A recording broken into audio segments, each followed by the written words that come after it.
Welcome to the Scarlet Faithful podcast. I'm Aaron Breitman, and it's my pleasure to welcome back to the podcast Mike Teel, Rutgers great and current color analyst for Rutgers Radio for football. Mike, thanks so much for being here. It's a pleasure, Aaron. Thanks for having me. Looking forward to talking. Absolutely. So, can't believe it's here again, football season. Wanted to start with asking you. Obviously, there's a lot of questions about the offense and coming off the 4-8 season. But what excites you most about this team entering this season? Yeah, well, I mean, first, it's crazy that it's here, right? It feels like it was just yesterday. We were talking last year, getting ready for last season. I think you look at a combination of the portal and some of the players that they've brought in. I think, but more importantly, I think you look at the staff and the coaches that are now specifically on the offensive side of the ball. There's some consistency on the defensive side. I think that they had a good year last year. I heard Coach talk in his press conference today. They talked about a little bit of a lack of depth last year on the defensive side, but this year they feel better having more bodies on the defensive side. But when you go to the offensive side, I think you start with the offensive coordinator. They brought back Kirk Ciarrocca, guys like Dave Brock, and then obviously Coach Flaherty on the offensive line, all veteran guys that have been in it before. So if you're looking to develop guys and help get them ready, I think you have the right guys on the offensive staff to do it. Now they have to actually go out and do it, and we'll find out on Sunday how much they've been able to get out of their players early on. And Ciarrocca, obviously, he was at Rutgers your senior year as wide receivers coach. Just curious how much you worked with him as the starting quarterback, and I guess how much do you feel he's the right guy for this job and for the situation that he's inheriting? Yeah, so I got to spend a lot of time with Coach Ciarrocca my last year. He was the receiver coach. Myself and the receivers every Monday or Tuesday night. I forget which night we did it, but we'd go back to the building at like 9 p.m. after classes were done for the day. And we'd go watch film and go through kind of what the game plan was for that week and fill the game plan to the film that we were watching. And he would always be there with us. So we got to listen to him talk about the ideas and the concepts and how it fit and how the defense was going to try to play us that week. So, you knew right away he was a really smart football coach that really understood the game. And I think that that's going to really benefit the offense, just for the fact that, there's going to be a plan put in place that's going to give them a chance to go out and execute on, for this week on Sunday, but Saturdays throughout the fall. And, I think as a coach, you just want to try to do the best you can to put your players in position to execute. And then the players have to go out and play. So I think that at the worst that they'll be in a better position. And now the players are going to have to, go out and make some plays on game day. So, talking about Ciarrocca, obviously he has a history of developing quarterbacks. Joe Flacco at Delaware, Zach Terrell at Western Michigan, of course, Tanner Morgan at Minnesota. I guess, what do you think his focus or his priorities are in developing another young quarterback like Gavin Wimsatt, who's been in multiple systems already in such a short time, just to kind of create some, I guess, comfort level for him to be able to have a good season? Yeah, I think for the quarterback room specifically, there's been a lot of turnover over the last couple of years, on the offensive side of the ball. So consistency, I think, is number one. I think Coach Ciarrocca has done it at this level in this conference, working with different quarterbacks. So I think there'll be a consistent message week in and week out. But also, it's a guy who has gone through developing quarterbacks, and you have a young room, and obviously Gavin is a young player. It feels like he's been here for a while, but you got to still remember he's, a 20-year-old kid, however old he is. So, there's a lot that he's going to, kind of get thrown at him over the course of the year. But I think the staff and Coach Ciarrocca will do a good job of really guiding him through it. I think first and foremost for the offensive staff, the coaches, is they need to identify what does Gavin do well, what is he comfortable with, how much can they really give to him, because you can do anything you want. You can draw plays till 2 a.m. in the staff room, but if the quarterback can't go out and execute, and the offense for that matter can't go out and execute, it doesn't matter what you draw up. So get good at what you're good at, really have an understanding of what he can comprehend and how much you can throw at him. And as he plays more and as the season goes on, he'll be able to take in more. But especially early on, give him what he's comfortable with. Do a great job of formationing it, and use shifts and motions to disguise what the concepts might be. But give him what he's comfortable with, and let him go out and execute, and give him a chance to play. And in talking about that, with Wimsatt, I guess how much is it in terms of the game slowing down for him? Obviously, it's a challenge. In your career, you got better each year, you got more accurate each year. He's got a little bit of a different situation with kind of a offensive line still gelling, mostly unproven receiver core. I guess what are the approach that Ciarrocca can take with him to slow it down, but also keep things simple? Yeah, so I mean, you talk about when I played, I was fortunate because I had the same coordinator. Between really, I had two, but really for the most part, it was John McNulty for my entire time as a starter there. So it was the same system. I went through off seasons of watching film, of just continuing to gain knowledge on what we were trying to do. For Gavin now, a brand new system comes in February, when they start spring ball. So it's a matter of, again, just how much can he retain? How fast has he been able to absorb it? And then from the coaching staff side of the ball, you got to figure out, again, what is he good at? What is he not great at? And give him the good stuff. I think he'll make strides as a player just by playing more and being in the program more and growing up. But to your point, there's a lot that goes into the offensive side of the ball. There's an offensive line that needs to, block and protect. There's receivers that need to get open. There's running backs that need to be able to run the ball and, do well in protection. So I think the first thing for Coach Ciarrocca in the offense is they need to run the football, because if you can't run the ball and you get into third and longs in this conference in the Big Ten, there's not many teams that have a shot. You look at Ohio State and you look at Michigan, you're in third and manageables all game long. You'll have a chance to stay on the field. And that starts with running the football. So hopefully between the experience in the staff room and then some of the experience and transfers that they brought in, on the offensive side of the ball, it'll help them control the ball more and give them a chance, on first and second down to get into those third and manageables. And how much do you think they'll utilize Wimsatt on the run? Obviously, we saw flashes at times of his ability. He had the ankle injury towards the end, end of last year. They didn't really run him too much. How important is it to establish that even just a little bit, just to keep defenses a little bit more honest and kind of make things a little bit more unpredictable? Yeah, I mean, I think you need to use everything you've got, right? And it is what it is. The offense struggled last year. So how do you try to get yourself better? You go back and you watch the tape and you see what they were good at, what they weren't good at, what caused the issues. Obviously, playing behind the chains is tough. When it's 2nd and 10 or 2nd and 12, it's just hard to move the ball and be consistent. So, I think you look at what your personnel is, you look at what your strengths and weaknesses are, and then how do you formulate on first and second down positive plays for 3-4 yards, right? If you're on first down, you get 4 yards, you're at 2nd and 6. Second down, you get 4 yards. Now you're talking about 3rd and 2. So how do I get to that? Is it quarterback run? Is it RPO?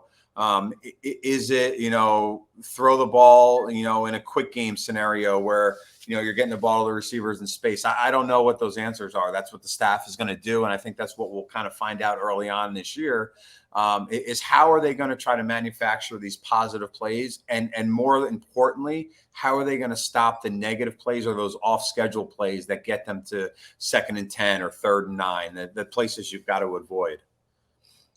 And we know Ciarrocca likes to use tight ends. He has pretty much everywhere he's been. Rutgers has two pretty good ones in Johnny Langan and now Sean Bowman, the transfer from Maine. I guess my question is, how did you like to utilize your tight ends, and how important can they be in checkdowns, and kind of, can they become kind of a safety valve for Wimsatt in that short passing game? Yeah, I mean, I think the position in general has evolved since kind of the pro style system, right? We're now in like the kind of it's almost like pro spreads, offenses now that you watch the NFL teams run. You look at like Travis Kelce and George Kittle and the best tight ends in the NFL, they can run block, but that's not really what they're there for. They're there to run and catch the ball and get themselves open. And, it's translated to college football. But the thing is, when you can put a tight end on the line of scrimmage, you create an extra gap. That's an extra gap that the defense has to be able to, one, align to, and then two, protect. So it puts more stress on the defense, I think, rather than just being in all these spread formations where, teams can just line up and, balanced and not have to worry about, playing to a tight end. How do you play him? Do you play him outside shade? Do you play him head up? Do you, bring a safety down to cover him? Do you try to have a linebacker cover him? Tight ends can create mismatches, for the offense, against the defense. And I think that that's something that we'll see. We'll see the offensive coaching staff trying to create mismatches, or at the worst, trying to create a defense that has to cover, not only every, eligible receiver, but also, the entire field. And, I'm excited to kind of see what they're going to do and how they're going to try to accomplish that. But at the end of the day, they as an offensive staff want the defense to have to cover the full field, 53 yards, sideline to sideline. And obviously the offensive line, needs to be able to protect to give Wimsatt time. But I was curious your thoughts on just, what Wimsatt can do to help the offensive line in terms of, is it identifying protections? Is it, adjusting things at the line? How much control, do you think they'll give him? And is that just kind of a ramp up thing? And I guess obviously with his legs too, he can help. But in terms of the offensive line's development and having guys, on the other side now with Pierce and Dunlap, I'm curious your thoughts on just Ciarrocca's approach in putting those two pieces together.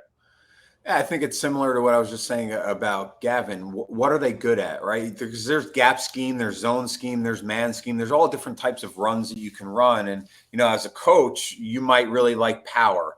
But from a personnel standpoint, power might not fit the system and the players that you have. So you have to identify, what they're good at first.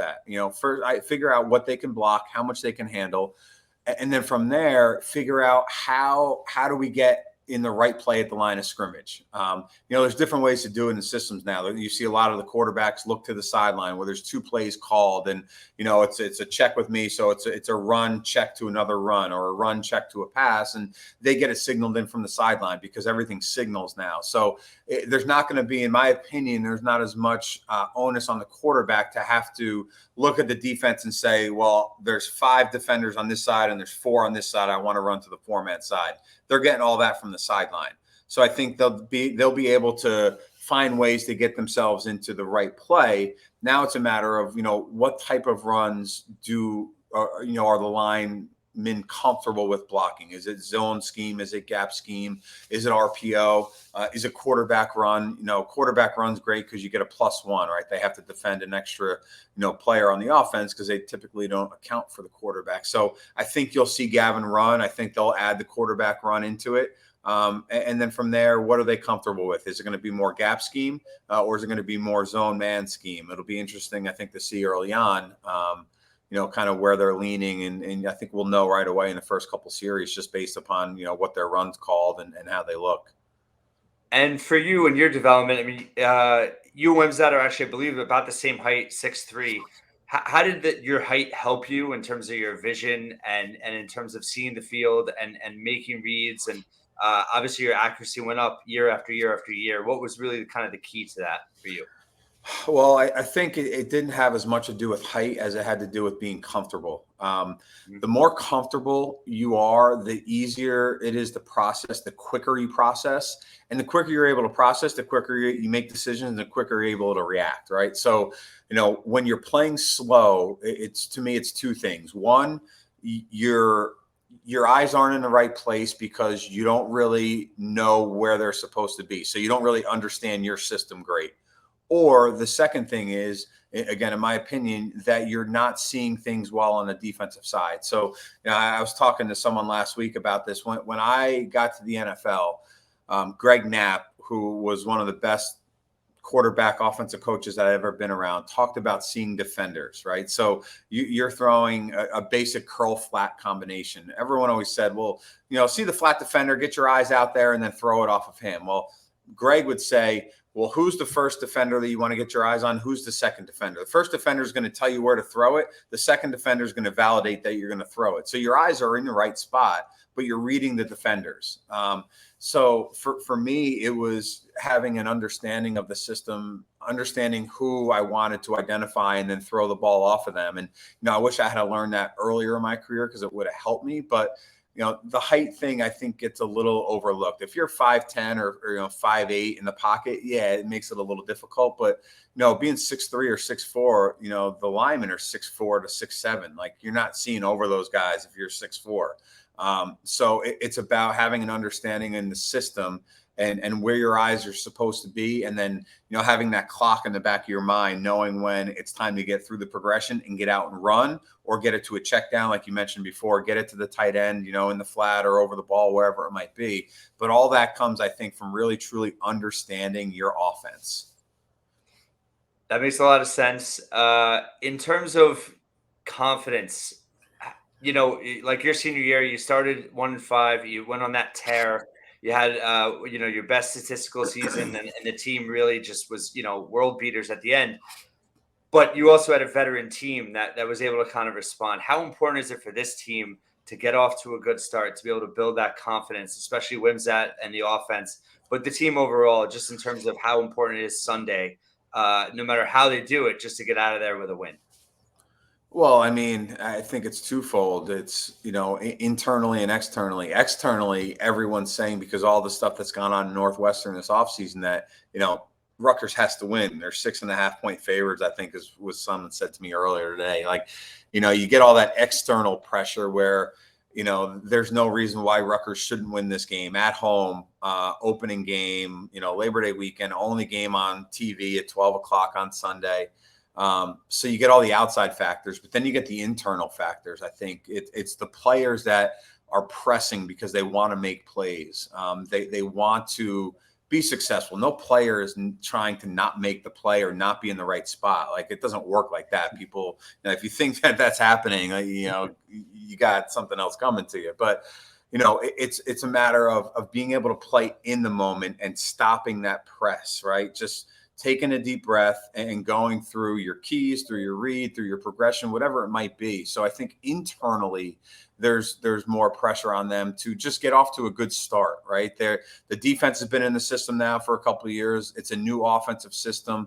You do everything throughout spring ball and training camp to get yourself ready, but you really don't know if you're ready until you line up against another color. And this, happens to be a Big Ten opponent. So I think getting off to a good start is extremely important just for the guys, that are lined up on Sunday in red and, white. I think it's more important for them than it is for, the external fan base to say we have to win this game. Right.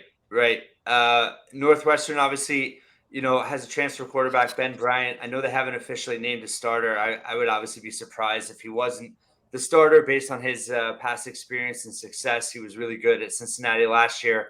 I guess, how much have you kind of watched film on him, and what are your impressions of him in terms of the challenges he'll provide the Rutgers defense? Yeah, I mean, I got to see him last year. Obviously, I haven't seen anything this year of him being at Northwestern, but I think there's an advantage of having an experienced quarterback that's played in big games, especially early on. I think there's a challenge for them because the Rutgers defense is very good. They've got, I think, some really good players that have returned. I think they have some good players that have kind of either transferred through the portal or have developed in the program. So, and you take a look at where they played last year, Rutgers, from a defensive standpoint. I thought that they were good enough to win Big Ten games. I think they're only going to be better this year with some of the veterans that are coming back, whether it's Max Melton or Powell, at the linebacker position, or Deion Jennings. These guys are going to help make it more difficult for the Northwestern offense. But at the end of the day, I think if Northwestern is going to try to run the ball, if they can run the ball, it's going to be a long day for the Rutgers defense. If they can stop the run and make them one-dimensional, and that's easier said than done, and that's kind of like Everyone tries to do that. But if you can stop them from running the football and make them have to throw the ball, then you can start to get into some of your pressures and get to some of your nickel packages and get some more athletes on the field. So I think that'll be a huge test for the defense to control the run and get them into third and longs. And your thoughts, obviously calling games last year. How much better do you think the Rutgers defense can be? Obviously, they had a really good start last year, got worn down a little bit at the end of the year, had some injuries, improved depth this year, added some key pieces through the portal. And have you been at practice at all? And I guess what's your kind of feeling or read on how good they really can be? Yeah, I've been to practice. As an offensive guy, I probably spend too much time watching the offense compared to watching the defense. So I'll be interested to see though on Sunday. I think a lot of the you talked about it and you alluded to, they got worn down. They got worn down because the offense was going 3 and out, 3 and out, 3 and out, 3 and out, 3 and out. There's not a team in the country or defense in the country that wouldn't get worn out if they weren't getting help from one side of the ball. You hear coach talk about it all the time. They want to play complementary football, right? The offense, defense, and special teams. There's 3 phases. They all have to play together. So, I think that's just as important for the defense as it is for them, that they've created some depth, right? They've gotten some guys in the portal. They've developed some players, within the program. They're good enough, I think, in my opinion, they're good enough in the Big Ten on defense to win games. They're going to need some help from the offense to score some points and stay on the field and give the defense a breather. But they're going to be well coached. They're going to play hard. I think they're going to run to the football. I talked to coach when I was down at practice, and he talked about the 06 team that I played on and how hard that defense played and how fast those guys ran to the football. And I think that that's something that has been a point of emphasis to the defense this year, is 11 hats to the ball. And really showing them how it's done. So I'm excited to see them go out and play on Sunday. And I think they're going to fly around and play fast and play hard, which is what they did for most of the year last year until they got beat up. Yeah, that's a great point. I'm so glad you said that, because I was actually thinking back to those teams that you were on, and that is kind of an impression of those defenses. They were always all over the place. So many players, even just after the play was dead, jumping around, and the energy level was so high. I remember talking about this last year, just in terms of familiarity with coaches, obviously with Boston College last year, and the staffs knowing each other so well. Obviously, former offensive coordinator Sean Gleason is an analyst now at Northwestern. I guess any challenges there in terms of for the defense? Obviously, he practiced against the Rutgers defense and Harris Simiak, and understands the philosophies and schemes and things like that. But how much do you think that really will be a factor, and how much, I guess, does the Rutgers staff take that into account? I don't think it's a huge factor, to be honest. I think that there might be some things that Sean might know just based on formations or based on personnel that the defense might line up this way or that way. But at the end of the day, I think the first game is tricky because there's no film from this year. Every team in college football, your team turns over, especially with the portal now, right? It's not like a group of seniors leaves and now the sophomores become juniors and the freshmen become sophomores. Now you're getting transfer kids in from all over the place, all different ages. So, I think the first game in college football, I think, is a challenge for the coaches because there are so many different pieces that weren't there last year, and there's no film. So, they might come out Rutgers defense where they played a 4-eye on a defensive line. Maybe this year they play a 5 technique, and Northwestern won't know that until the first series of the game when they see how Rutgers lines up. And same thing for Rutgers. They won't know how the defense or offense is going to line up, truly until they get through that first series. So I think that's part of where that experience on the coaching staff is going to play in early on, identifying, confirming what they thought compared to what is actually being played, and then calling the game accordingly and making adjustments early on. Like everyone talks about halftime adjustments. If you wait till halftime, you're dead. It's too late. You're going to have to do it for the first 3-4 series of the game, as you start to identify both on offense and defense, what's being played and how it's being played, and coach it accordingly, and then call it accordingly, and hopefully go out and execute. And, a little bit unique situation playing a Big Ten game to open the season. When you were at Rutgers, you guys played Power 5 teams a lot for that first game. and Ciano said today, brings a little extra juice to it.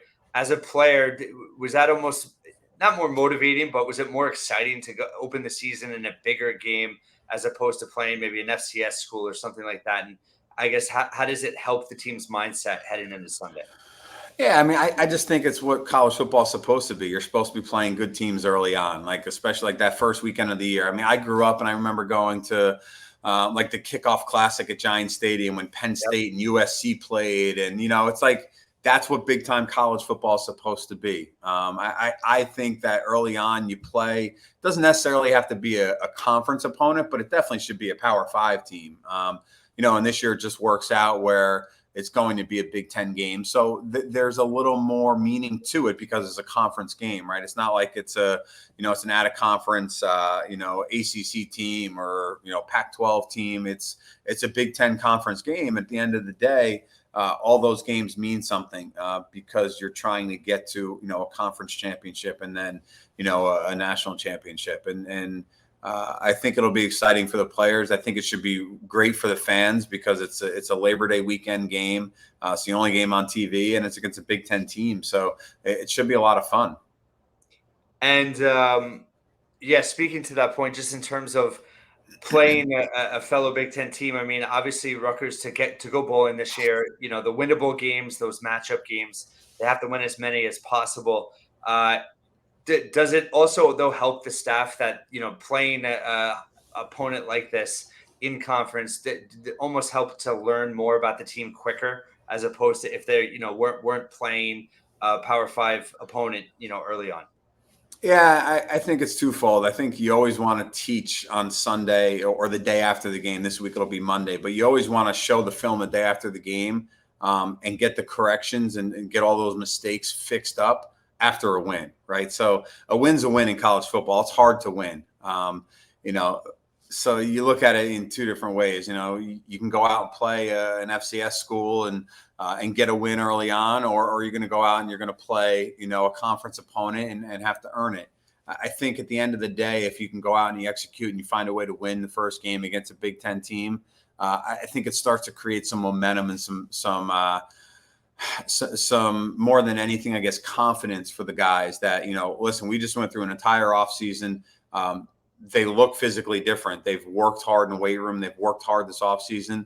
And all the work that they've done, comes to fruition and they're able to win, an opener at home against a Big Ten team. I think that's going to give you more confidence than if you were to just play, some non-conference, 1AA team. And a couple more for you. You're in a unique position, obviously, having played for Ciano and now being in your radio role, getting to talk to him from that perspective. What are your thoughts on just kind of his mindset and now entering year 4 of his second tenure and where the program, how far it's come since he's been back? Obviously, we're in a big hole when he got here. And I guess what your kind of expectations are for this team. Yeah, I mean, listen, when he came back, it was as bad as any team in college football. It got bad quick. I think the way college football has changed over the last couple of years has helped expedite the process of getting better with the transfer portal, with NIL and all these things. You're able to get some players that you might not have gotten to pass with the current record that you have. But I think for them, obviously you need to show improvement on the field. You've got to win more games, but the improvement doesn't always happen in wins, right? You look at the record and then you look at some of the scores of last year. If you can narrow the gap against the top of the league, the Michigans, the Penn States, the Ohio States, if you can narrow the gap there, I'm not saying you have to win those games, but you play them more competitively. And then you win the games that you're supposed to win. And then a couple of those toss-ups that in past years we haven't been able to win, you do win. Now all of a sudden you're looking at 6-7 wins in the regular season and you're going to a bowl. And the most important thing, I've said this in the past and I'll say this until they change the structure of bowl games in practice, you get an extra spring in the fall. So you're getting players to develop on the football field, which that's the only way you get better. And if you don't play in a bowl game, you go into the weight room and you start lifting and you get stronger, which is great, but you're not getting better at football by practicing, by lifting weights. You get better at football by practicing football. So that's the importance of getting off to a good start, just looking at the schedule of if they can beat Northwestern in the opener and, come out of Michigan and play Michigan tough. They have in the past couple of years, but you look at possibly being 3-1, at that point in the year. That gives you a pretty good path to finding a way to win 6 games over the course of the season and being bowl eligible. Yeah, absolutely. I keep looking at October and just, with that mid-October schedule, homecoming, you have Michigan State, and then you're at Indiana. There's a real possibility they could be in position to clinch that bowl game early on. Obviously, the schedule's backloaded. One of my last questions just about schedule. Obviously, it is what it is, but for a younger team, obviously there's a lot of proven guys on this team, but there's a lot of questions in certain spots.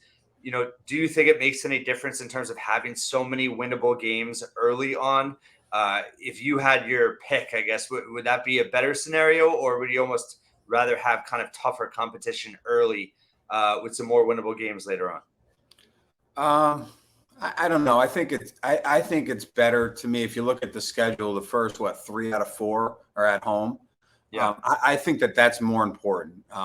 Playing at home, defending your home stadium in front of your crowd. If you can win 1 or 2 early on, now the buzz starts to come, and you got a chance to fill the stadium. You got a chance to get some confidence, and then you can go on the road and play. I think getting wins early, getting confidence early, playing at home early is good, and then as the season goes on, you start to play those road games, but you've already built some confidence that, we can win. We can beat teams in the Big Ten. We can beat a Virginia Tech in the ACC, teams that have traditionally been, top of their conferences. And then you get into, like you said, the meat of the schedule, getting into Michigan State and, Wisconsin and Indiana.